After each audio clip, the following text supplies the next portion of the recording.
Welcome to the Cave of Science, and we're going to do, I think, probably 4 videos on measuring the age of the universe. This is the activity we're going to do Tuesday and Wednesday and Thursday in the Media Center.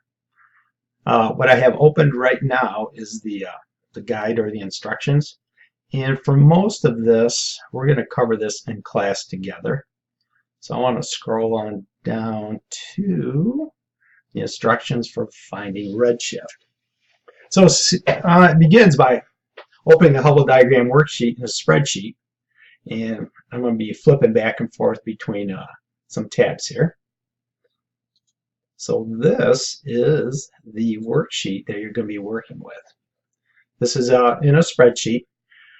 Now when you do this, I would go down to the bottom here and just go right on down to the calculations. This will work pretty nice because all the calculations will be done automatically for you.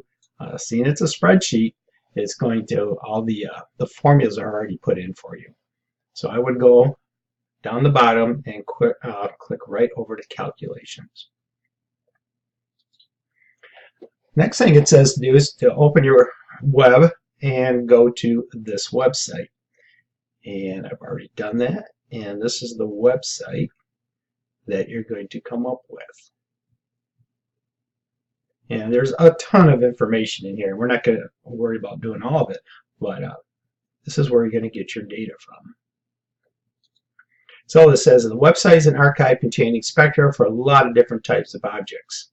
For this activity, we'll be using a spectrum for type 1A supernova collected by the Floyd's spectrograph and another spectrograph aboard the Hubble Space Telescope.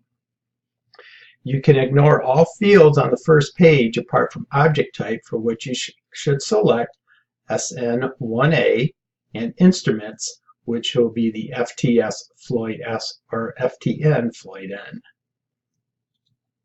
So when you're back on the website here, object type, and there's many different object types you could do here. And we want to do SN1A, so I clicked on that. And then we want FTS Floyd S.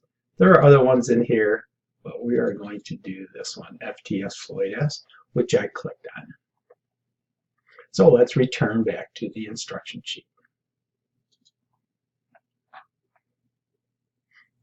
And this is the SN1A and this is the FTS Floyd S, which we already collected or clicked on. And then we want to go down to show spectra plots. So I'm going to go back and I'm going to scroll down. Now it might show aggregated, but we want to show spectra plots. And there we have that right here. Oops, wrong one. And we're going to see a whole bunch of spectrum. And it says the analysis of spectra can reveal many things about an object, including temperature, density, and chemical composition. And so once you click onto this, you're going to find you have a whole bunch of spectrum here for different celestial objects.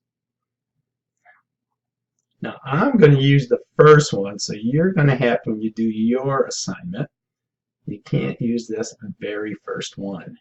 You're going to need to go and do something other than that. All right, let's go back to the instructions.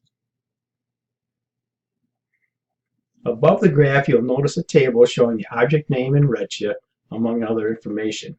On your worksheet, note the name of the supernova and the instrument. All right, so let's go back. And on this particular one, the object IAU name is SN1999Z. And we are going to object type and then the redshift. So on our spreadsheet, we want the supernova name, and I can't remember what it is right now, so I'll go back. SN1999Z. So we can put that in there. SN 1999Z. So we have that. And we want to know, the other thing we want to know is the, if you go back to the instructions here, the instrument and the redshift. So the instrument is going to be on this particular one. We are using the FTS-Floyds-S. This is the instrument we're using. So we have FTS, and let's see if I can remember it all, /Floyds-S. /Floyds-S.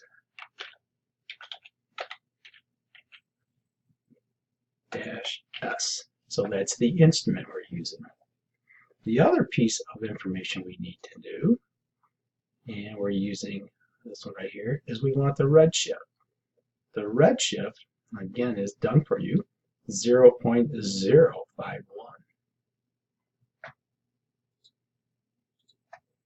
0.051.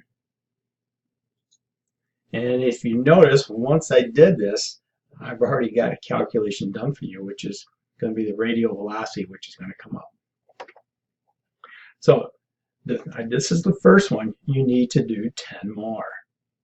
Now I've done this one, so you're going to pick anything else you want to do from this web site, and it's got 27,504. So you're going to be looking, all these are going to be on the FTS Floyds-S.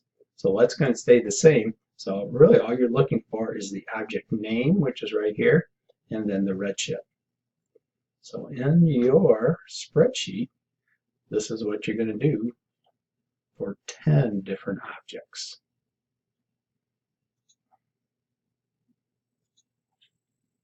And number 7, repeat step 5 until you have the details of 10 different supernova on your worksheet. And it says be careful to ensure you have 10 different ones and have not duplicated any. And at this point, we're going to conclude the first video for part number 1.